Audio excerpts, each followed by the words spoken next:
Kejadian yang aku alami ini terjadi di bulan Ramadan sekitar tahun 2009 lalu di sebuah desa di Cirebon. Saat itu aku sudah bekerja di luar daerah di Kalimantan.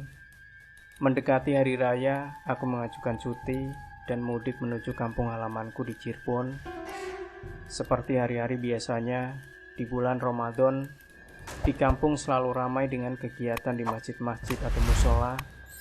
Salah satunya yaitu tadarusan setelah sholat tarawih.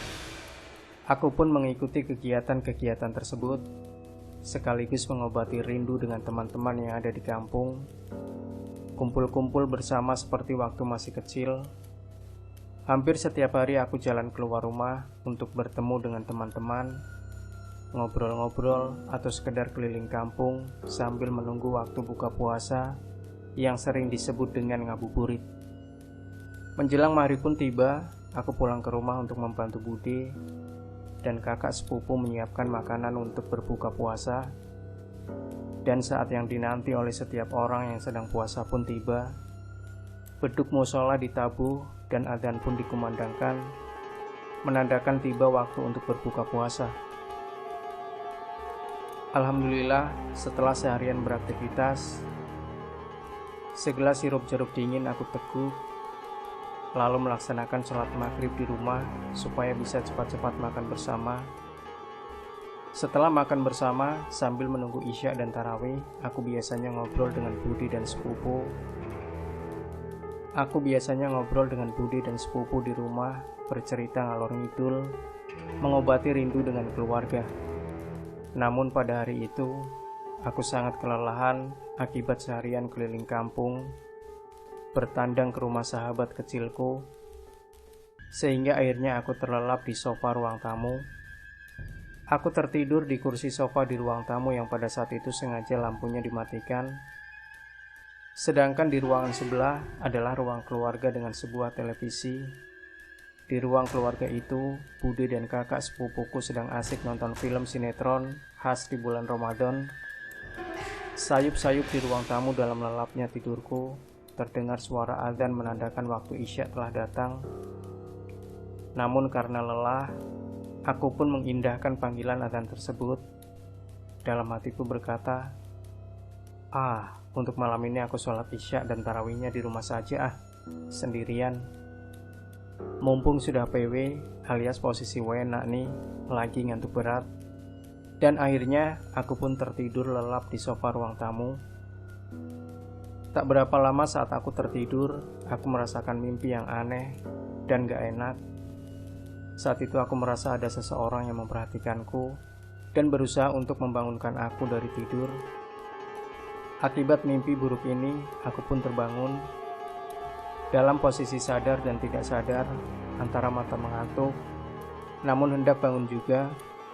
Aku dikejutkan oleh hal yang selama aku tinggal di rumah tersebut dari kecil sampai dengan saat ini, baru pertama kali aku menyaksikannya.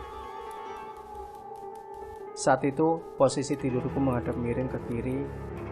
Dengan posisi tangan kiri aku lingkarkan ke bahu kanan, dan tangan kananku berada di belakang badan.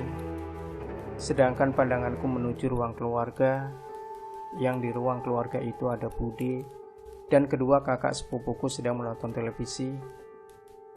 Dalam keadaan demikian, tangan kananku itu dipegang oleh sosok wanita yang dalam keadaan itu aku tidak dapat melihat bentuk wajahnya.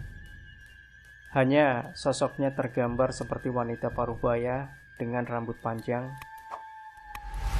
Dia memegang ibu jari tangan kananku, sedangkan tangan kiriku dipegang oleh sosok anak kecil, laki-laki yang kisaran umurnya sekitar 6-8 tahunan.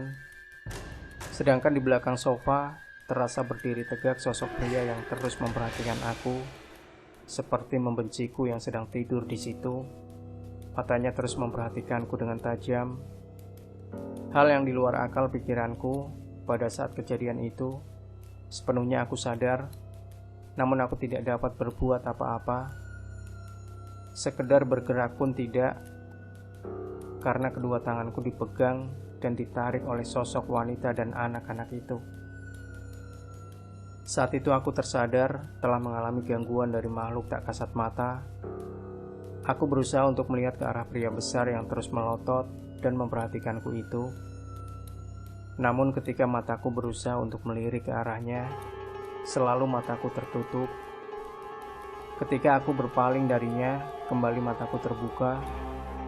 Aku coba beberapa kali, selalu begitu berulang kali, hingga aku berusaha untuk berteriak meminta tolong agar didengar oleh Budi dan sepupuku yang jaraknya dari posisiku tertidur sekitar 5 meter.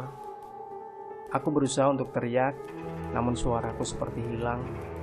Berkali-kali aku berusaha berteriak, namun tetap tidak bisa bersuara. Sosok pria besar di belakangku masih terus memperhatikan aku yang dalam keadaan tak bisa bergerak dan bersuara. Dalam hati aku berpikir, bagaimana untuk melepaskan pegangan wanita dan anak kecil ini? Aku berusaha melepaskan pegangan mereka, namun mereka berdua memegangku dengan sangat kuat. Aku berusaha meminta tolong, namun yang keluar dari mulutku hanya ucapan "Shh, shh, shh." Seperti orang yang menyuruh orang lain diam tidak ribut.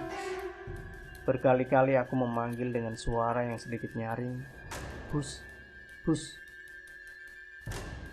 Merasa ada kegaduhan di sofa, Budi melirik ke arahku yang terlihat sedang gelisah. Budi pun bertanya kepada sepupuku, "Itu si Teguh kenapa? Mimpi buruk kali ya?" Aku mendengar jelas Budi mengatakan hal itu. Aku dalam posisi yang benar-benar sadar. Seketika dalam hati, aku teringat berucap istighfar. Astagfirullah, astagfirullah, astagfirullah. Lalu dengan cepat, sosok wanita yang memegang ibu jari tangan kanan dan anak kecil yang memegang kelingking tangan kiriku lenyap. Begitu juga dengan sosok pria besar di belakangku. Sontak suaraku pun kembali dan aku langsung berteriak, "Astagfirullah."